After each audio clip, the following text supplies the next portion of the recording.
I'd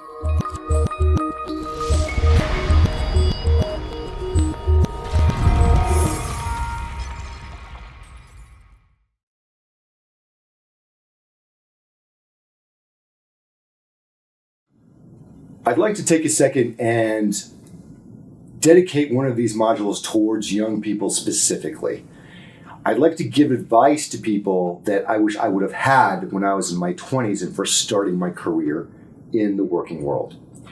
So when you gain the responsibility of a paycheck, when you get your first job or you start to establish yourself in working and you start to acquire assets, which is your primary goal throughout your life in your working career, there's a very systematic way of breaking down your paycheck, right? So what are those ways?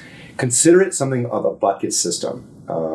When you have other people out there like Dave Ramsey, who it's similar strategy, he has an envelope system, same thing. So you're basically breaking this down in a bucket system. When you get your paycheck, you're supposed to break it in 6 different ways. What are those ways? So first of all, you're looking at your daily living. Your first bucket is your daily living bucket. Chances are, if you don't watch this video, you're probably going to be doing this anyway. You need to put gas in your tank. You need to buy groceries. You need to go out every once in a while, maybe have a drink with a friend, whatever. This is your daily living bucket, just to survive, what it takes just for survival purposes, right? Daily living, we all probably do that whether we realize it or not, so that goes without saying. Next, you have what's called your retirement accounts. So your retirement accounts are your 401k, your 403b, your Roths, your traditional IRAs, your 457s, your SEPs. Also, your taxable brokerage accounts. If you start acquiring assets, whether it's qualified or non-qualified, meaning if it's getting tax benefits or not getting tax benefits, you still want to start amassing as much money as possible towards your retirement, right? No matter which direction you decide to go in. So with that in mind, you need to establish your retirement accounts. What is the rule of thumb for retirement planning? Generally speaking, they say you're supposed to allocate 15% of whatever you make towards your retirement accounts, whether that's your 401k or what have you. I personally recommend 20% if you can do it, depending on how much you're making. If you're in an hourly wage job, I know it's not as easy. You're struggling, you're young, it's your first career, maybe your first job. I get that. But if you are more advanced, if you are making a little bit more money, meaning more money being over $60,000, $50,000, then you definitely want to be putting at least 20% away, right? And if you don't think you can allocate that much money, that goes to a different conversation about have you done a personal budget, right? And I guess I should preface this by saying, before you even go in this direction, the first thing you should do once you start working is put together a personal budget, either for you and or your family. In which case you can go online, Google personal budget, use any template you like. They all basically do the same thing, even though they're flashy different formats or styles or templates. You just need to find out how much is coming in, how much is going out, right? You need to start thinking of yourself as a company. Instead of, John Smith, you're John Smith Inc., right? Like how do businesses make money? They either sell items basically to generate income, right? They sell services or goods and they generate income, right? That's what you're essentially doing by using your services, your skill set when you're working at a job. Or you lower your overhead, right? Companies save money by slashing budgets, laying off. They lay off workers. They do things. They cut corners. They're bean counters that come in and just say, look, get rid of this, and this. So by doing that personal budget, you can essentially get on the right path towards, again, generating income and lowering overhead, right? So that answers that question. So with retirement accounts, again, if you can, do 15 to 20% ideally. What's the next bucket? Then you have what's called your insurance bucket. Obviously, people know you need to have health insurance by law. And health insurance ain't cheap these days. It's pretty expensive, but you still have to have it, either through your work, hopefully, or on your own. You also have to have car insurance, right? To be able to drive a car by law, you have to have car insurance as well as health insurance on a national level. And then finally, there are assets you may want to consider. If you have a family, then you definitely want to have what's called life insurance, where if something were to happen to you, you can provide for your family, your spouse, and or your children to be able to have them accommodate the loss of your income to help with the family, right?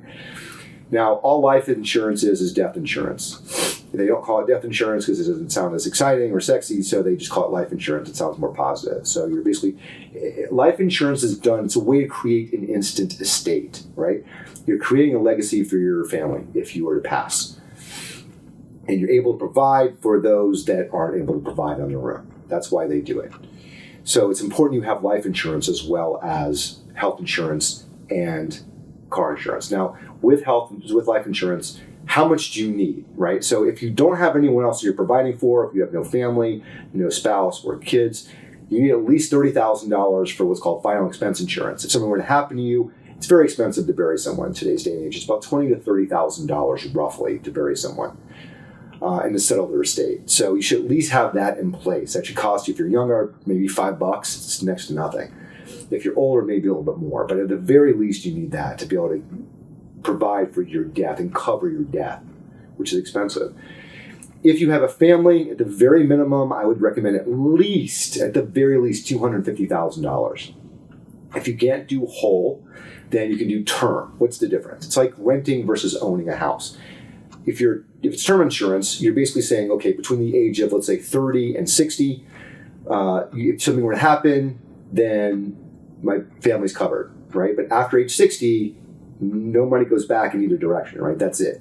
You just end. You're almost renting that insurance between those ages. With whole insurance, it's almost like a built-in cash value, like a forced savings plan on some level, where you have the opportunity from age 30 on, whatever, to be able to die, you'll have that death benefit. But you also have a built-in cash reserve that goes to your family if, again, something were to happen. Or you can borrow against that money if you're even alive. So there are advantages there as well if you are still living. So again, insurance, a very important part of the 6-bucket system. Next, we have what's called asset allocation, your asset allocation bucket.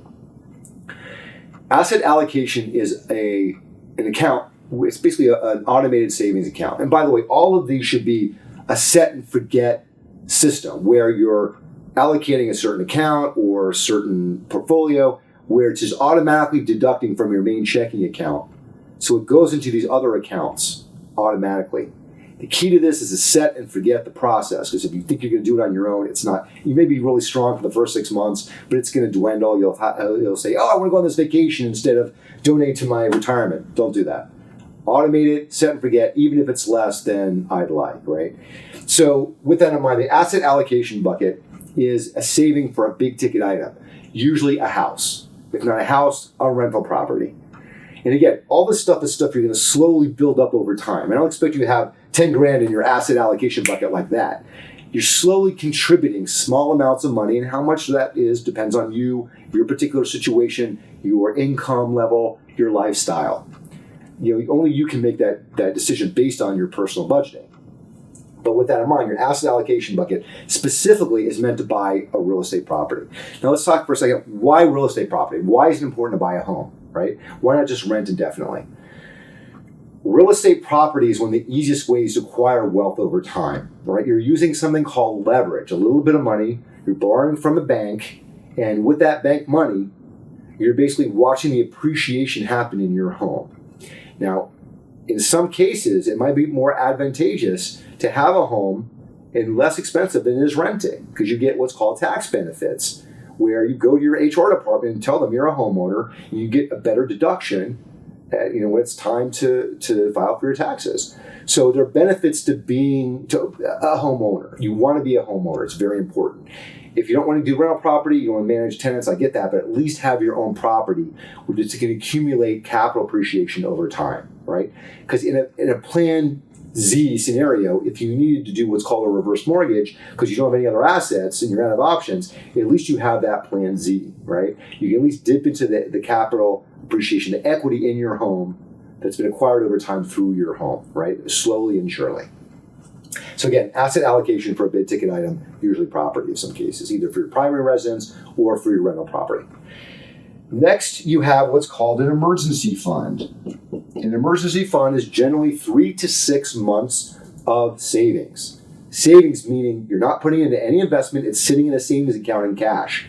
3 to 6 months of whatever you're generating in income on a monthly level, right? At the very minimum, you need $1,000 in there, period. And if you had to prioritize, I would try to get that emergency fund $1,000 first, right? That's really important that you do that, because that emergency fund is going to cover you in case of emergencies. So if you're in the hospital or you need to cover the cost of a broken part on your car, it's very important you have that $1,000 accessed immediately, right? That's going to stay liquid. And again, you look at 3 to 6 months over time. Ideally, what you feel comfortable with is based on your particular needs. For example, if you have a house, if you have a family, then you definitely need 6 months in terms of reserves. But if it's just you, maybe you can swing 3 months, right? And eventually you'll build up to 6 months, but really 3 months is key. So again, that's your emergency fund. Very, very important to get that emergency fund, because there's been a study done really lately, and it's basically said that less than 50% of Americans can have at least $5,000. Was it $5,000? I believe $5,000 that they could use in the event of an emergency. And I think the next drop down to that was less than 30% or 25% of people have $1,000 or something. I don't know. Anyway, the point being, very little people have that emergency fund available. So it's important that becomes a priority. Emergencies come up whether you want them to or not. That's why they're called emergencies, because you don't know, right? So always have that plan B in place. Finally, you have what's called the cash discrepancy fund, your CDF, cash discrepancy fund. So with the cash discrepancy fund, this is how the rich get richer.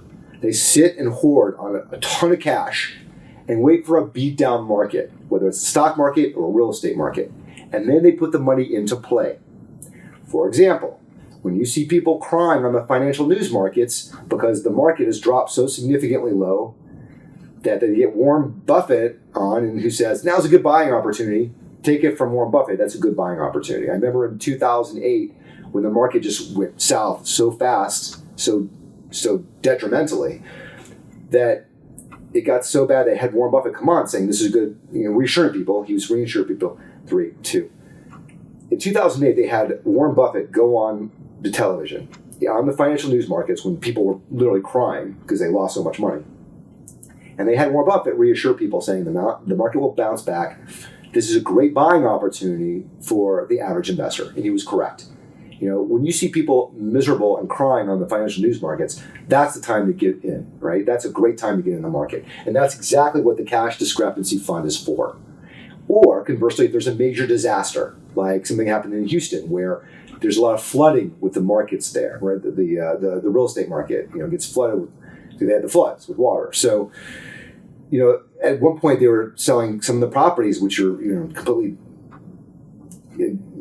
unusable, right, for pennies on the dollar. And that's when you as an investor need to swoop in and pay those properties at a fraction of the retail value. And then what some investors were doing was they take the properties, they wouldn't even repair the houses, they just build a fence around them and just let the capital appreciation go back up for the properties, and they just wait and sell the property as is, as a teardown.